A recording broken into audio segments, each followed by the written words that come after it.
U-nya adalah understanding others, atau kalau saya katakan tadi, memahami orang lain. Jadi tidak hanya menuntut untuk dipahami, namun kita justru memahaminya. Nah, cara ini bisa kita gunakan dimanapun kita berada. Bisa gunakan dalam posisi apapun. Dan bisa kita gunakan dalam hal apapun. Jadi untuk memahami orang lain ternyata perlu waktu. Gitu. Memahami orang lain ternyata perlu, mungkin berkali-kali kita ada pertemuan. Mungkin perlu pendekatan-pendekatan. Mungkin perlu kerja satu tim dulu, itu ya. Ini kan tidak mudah yang seperti itu. Jadi kalau ada tim baru, kita baru mulai kerja itu enggak serta-merta kita paham. Maka kan kemudian kita melihat itu. Melihat melihat step by step lah.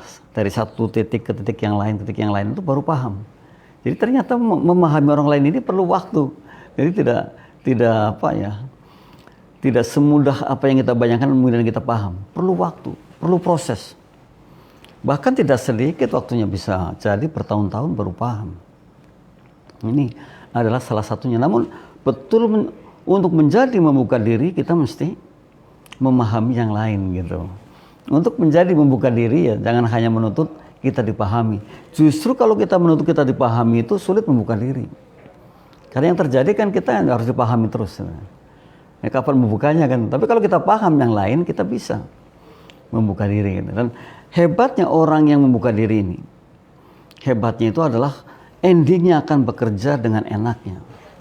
Karena apa? Membuka diri itu termasuk akan mengangkat kesulitan-kesulitan yang kita miliki. Karena apa? Ketika ada kesulitan kita diskusikan. Meringankan beban. Dan bahkan membuang penyakit. Nah ini hebatnya. Yang tadinya stres nih. Ketika kita membuka diri nggak jadi stres. Kenapa? Kita bisa musyawarahkan. Dan ada solusi di situ. Ini keuntungan-keuntungannya. Orang yang membuka diri sekalipun. Tadi saya katakan ada hambatan bagi orang yang introvert. Orang yang tidak mau membuka diri. Itu termasuk sangat berat. Kenapa? Mungkin alasannya adalah khawatir tidak diterima. Khawatir dipinggirkan, khawatir tidak respect atau direspon, khawatir dikatakan itu. Padahal kalau kita bisa dan kemudian kita membuka diri, maka keuntungannya adalah akan meringankan beban kita.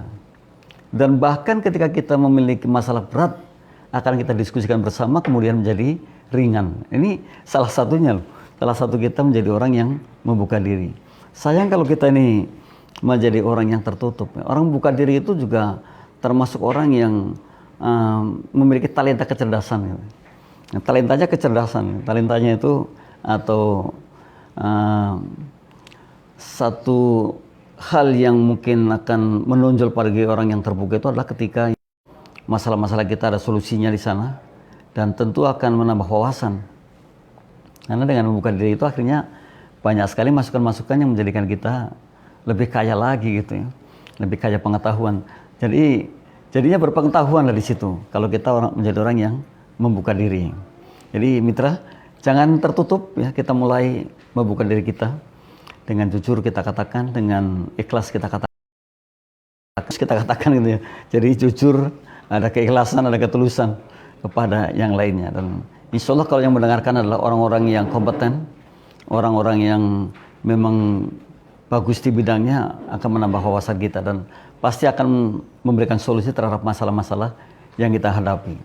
Membuka diri sama dengan meringankan beban yang kita miliki. Membuka diri itu juga menjadikan kita akan elegan tadi, atau dihormati, disenangi dengan orang lain karena keterbukaan kita. Dan hebatnya orang yang terbuka ternyata akan ditiru oleh orang lain, bahwa orang lain pun akan terbuka dengan kita. Hebat gitu. Jadi jangan menjadi orang yang tertutup ya, tapi memulai membuka saja. Memulai untuk berbagi kepada orang lain atas apa yang kita mendapatkan, atas apa yang kita hari ini rasakan, atau atas apa yang masa lalu kita rasakan, kemudian kita bagi, dan di sana ada solusi-solusi yang bisa jadi menjadi pembelajaran baru bagi kita. Jadi jangan menjadi orang yang tertutup, namun kita menjadi orang yang terbuka. Selanjutnya pada kata membuka, nah ini ada U, kemudian Ada K. K-nya keep calm. Wow, keep calm itu. Jadi ternyata ini salah satunya. Orang-orang yang berkarisma tinggi itu orangnya kalem. Cara menyelesaikan masalah pun dengan sangat tenang sekali. Arus negatif. Tidak mudah mengerjakan sesuatu yang belum mungkin dibahasnya. Tidak mudah memutuskan sesuatu tanpa bahasan mendalam. Nah ini perlunya kita menjadi orang yang keep calm ketika ingin menjadi orang yang membuka diri. Nah, keep calm ini luar biasa. Atau orang bilang itu tadi calm gitu. Keep calm atau tidak terburu-buru. Jadi sesuatunya itu akan bisa di-sharekan kepada orang lain, namun ya dengan hati-hati. Tidak semau-mau lah, karena bisa jadi akan salah. Jadi kenapa? Saya tadi bilang ya, kita kalau orang-orang yang kalem itu tidak mudah menerima provokatif. Tapi yang namanya orang, hikmah mengatakan bahwa dalam sekelompok orang baik, masih ada yang tidak baik. Itu hikmah mengatakan begitu. Dalam sekelompok orang jahat, masih ada yang baik. Ini memang betul kehidupan itu selalu berpasangan. Jadi dalam kelompok orang jahat itu masih ada orang baik. Dalam kelompok orang baik, ini orang baik semua. Masih ada yang jahat. Inilah kenapa kita harus kalem gitu. Kenapa? Kita akan berpikir panjang terhadap sesuatu yang kita hadapi. Tidak akan tergesa-gesa lah gitu. Tidak akan kemudian cepat-cepat memutuskan sesuatu.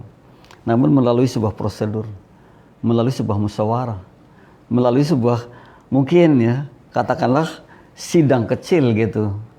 Sebelum keluar sana, bila perlu diparipurnakan, baru dikeluarkan kan gitu ya. Ini orang-orang yang bijak seperti itu. Sungguh nikmat rasanya kalau kita ini menjadi orang yang calm tadi, atau keep calm. Kenapa? Dia tidak tergesa-gesa. Jadi tergesa-gesa itu ada yang mengatakan perbuatan setan. Gitu. Tapi ya betul memang segala sesuatunya harus dipikirkan dengan matang dan dengan baik.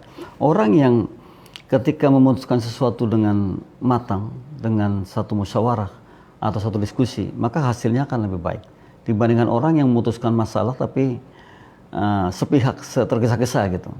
Mungkin bisa jadi hasilnya tidak akan pernah baik. Dan kalau itu terjadi akhirnya apa? Penyesalan yang ada. Kita kan nggak ingin menyesal. Kita ingin bahwa masalah kita terselesaikan dengan baik. Atau kebijakan kita adalah kebijakan yang manfaat yang mungkin selamanya gitu. Tidak hanya waktu pendek saja, tapi kita berpikir jangka panjangnya juga. Maka ada istilah ketika kita memutuskan sesuatu, pikirlah dampak terakhirnya. Ini luar biasa mitra.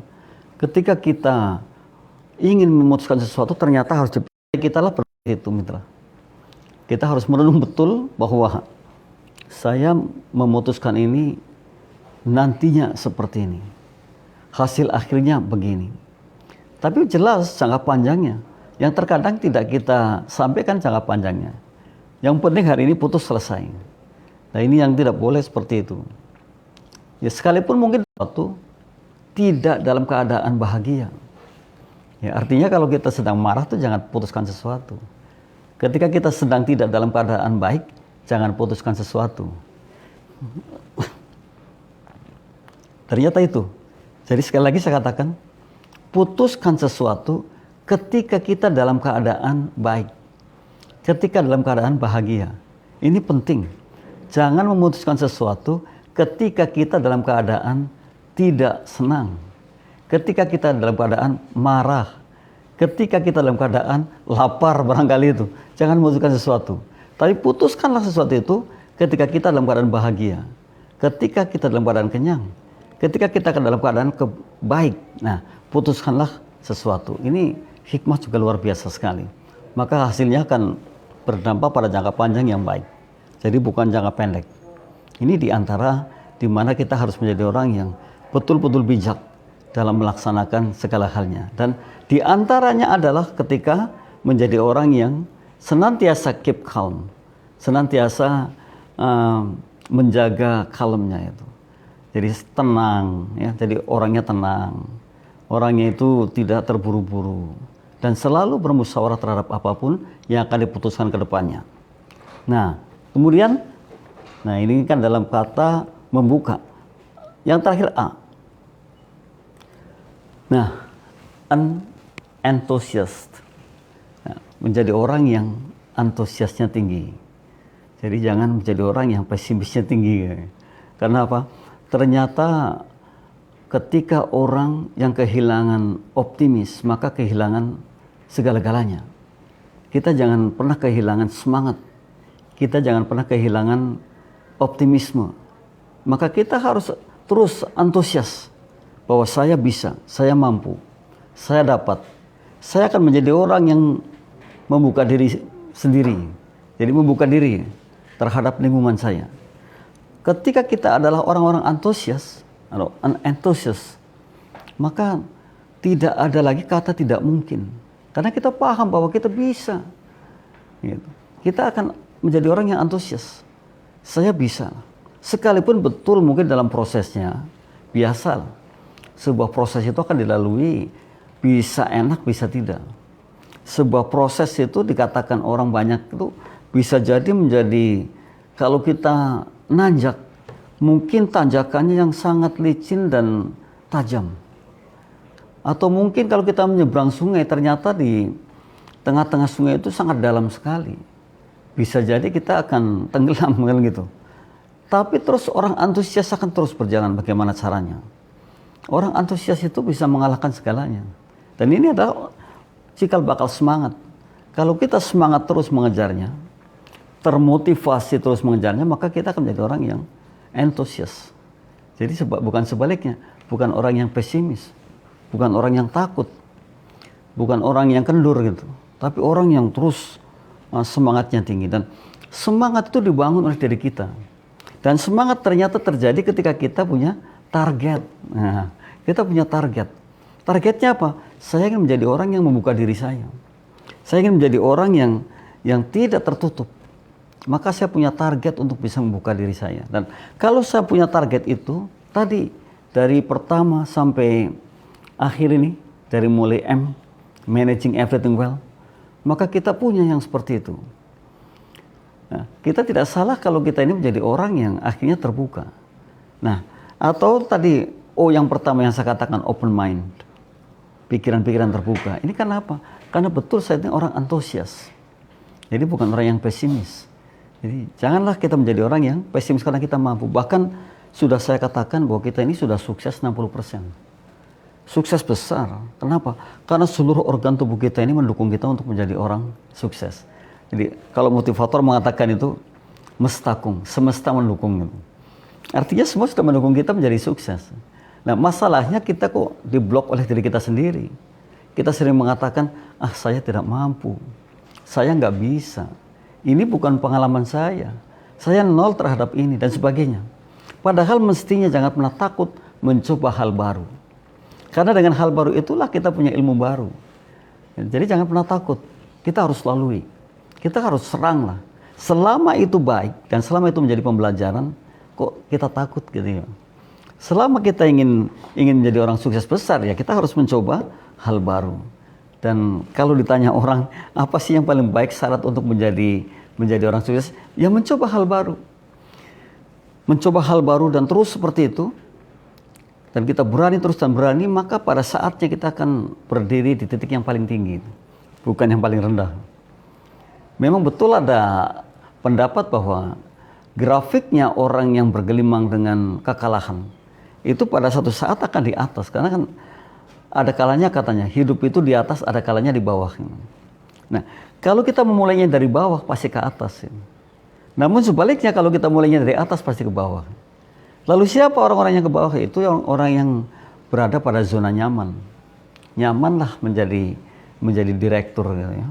Sangat nyaman sekali. Namun ketika sudah habis, maka dia akan turun ke bawah yang sangat tajam sekali.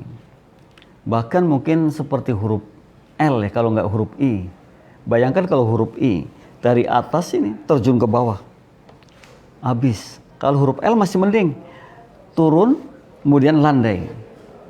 Ya, kalau mencari huruf U kayaknya berat sekali, atau huruf V begitu berat sekali.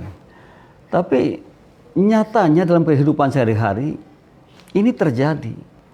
Bahwa ternyata kalau kita dimulai dari nol, maka yang ada adalah ke atas itu. Grafik dari nol ke atas. Berbeda dengan orang yang mulai dari atas, maka akan ke bawah. Lah ini masalahnya, ini harus kita pelajari betul. Orang-orang yang ada di zona nyaman ini harus sadari betul. Jangan terlena sampai tuanya, sampai pensiun di situ saja. Gitu. Harus berpikir bahwa pada saatnya saya harus bekerja untuk diri saya sendiri. Pada saatnya saya harus hengkang dari posisi yang sangat nyaman ini. Itu sebaik-baik kita itu berpikir seperti itu. Jadi tidak terlena pada zona nyaman. Kalau kita terlena terus di situ, lalu kapan kita akan bisa menolong diri kita? Ketika kita pada titik yang paling rendah tadi. Gitu. Jadi kalau perlu ya kita bisalah seperti huruf V atau huruf U. Jadi turun, kemudian landai, kemudian ke atas. Gitu. Kalau bisa seperti itu, jangan seperti huruf I. Artinya kalau dari atas turun, habis. Gitu. Nah, ini adalah orang-orang yang antusiasnya terbangun. Maka dia terus akan termotivasi menjadi orang yang tentu kemanfaatannya lebih banyak. Menjadi orang yang betul-betul nanti saya bisa. Jadi tidak sampai di situ saja. Karena paham bahwa sukses itu ternyata ketika kita bergerak dari satu titik ke titik yang lain. Itu sukses. Jadi bukan seperti orang katakan, Anda sudah memiliki ini, memiliki itu, wah Anda sukses. Bukan itu. Sukses adalah ketika kita bergerak dari satu titik ke titik yang lain. Terus dan terus seperti itu baru sukses. Nah, siapa yang orang gagal? Orang gagal adalah orang yang berhenti berbuat sesuatu. Jadi kalau kita berhenti, ya itu gagal. Apakah pensiun kita gagal? Belum tentu. Mungkin setelah pensiun kita bergerak terus. Dari satu titik ke titik yang lainnya, itu masih sukses gitu. Tapi kalau setelah pensiun kita berhenti dan tidak berbuat apa-apa, ya itu memang gagal itu. Nah, disinilah perlunya kita belajar bagaimana kita menjadi orang yang sukses. Maka kita menjadi orang yang sukses besar. Dan bahkan tadi kemudian salah satu syarat bisa membuka diri adalah memiliki antusiasme yang tinggi. Jadi, kalau orang Indonesia bilangnya antusiasme, gitu. Antusias. Orang yang tidak pudar, orang yang tidak pernah patah semangat. Ya. Itu hikmah yang mengatakan. Jadi hikmah mengatakan begini, kalau kita kehilangan jabatan, itu kecil. Itu yang paling besar. Oleh karena itu saya sering mengatakan, ternyata nggak jauh, nggak kemana-mana. Dalam hidup ini yang dibutuhkan cuma 4F gitu. 4F aja mitra. F yang pertama fit tadi nih. Sehat jasmani rohani. Ini kalau kita sehat jasmaninya, sehat rohaninya pasti bergerak. Pasti berpikir bagus, pasti positive thinking. Nah yang kedua family. Keluarga yang saling mendukung. Sakinah mawaddah warahmah itu doanya tuh. Atau asah asih asuh. Kalau keluarga kita saling mendukung ya jadi kita itu. Kemudian tadi yang ketiga friends. Teman sebanyak-banyaknya kita bangun teman. Persahabatan. Karena apa? Buktinya kehilangan satu teman aja kehilangan banyak. Oleh karena itu konsep 1+1 sama dengan tak terhingga adalah kita miliki. Friends. Dan yang keempatnya adalah financially free. Mestinya kita secara finansial free lah. Tidak harus struggle. Tidak harus terus mencari. Kalau hari ini kita masih kekurangan dan kita masih mencari terus, ada kesalahan pada diri kita. Di mana kesalahannya? Nah, kita cari. Sehingga kita tidak menjadi orang yang kekurangan terhadap materi. Jadi financially free. Kita mestinya bebas keuangan itu. Kalau sakit ya bisa beli rumah sakit gitu. Harusnya seperti itu. Jadi konsep kita harus seperti itu. Apalagi kita sebagai muslim. Orang yang kaya raya sekali lah, Allah juga kaya raya sekali. Tinggal bagaimana kita ini mendapatkannya gitu. Tinggal bagaimana kita belajar untuk mencari agar kita menjadi orang yang F yang keempat, financially free. Secara finansial tidak kekurangan. Kira-kira seperti itu mitra. Pada hari ini senang sekali berjumpa dengan mitra dan berbagi. Dan mudah-mudahan menjadi satu channel yang top, Marco Top gitu ya. Satu channel yang keren, QLM ini. Atas motivasi-motivasinya. Kurang lebihnya mohon maaf. Kita ketemu lagi di pekan depan pada hari dan jam yang sama. Billahi taufiq wal hidayah. Assalamualaikum warahmatullahi wabarakatuh.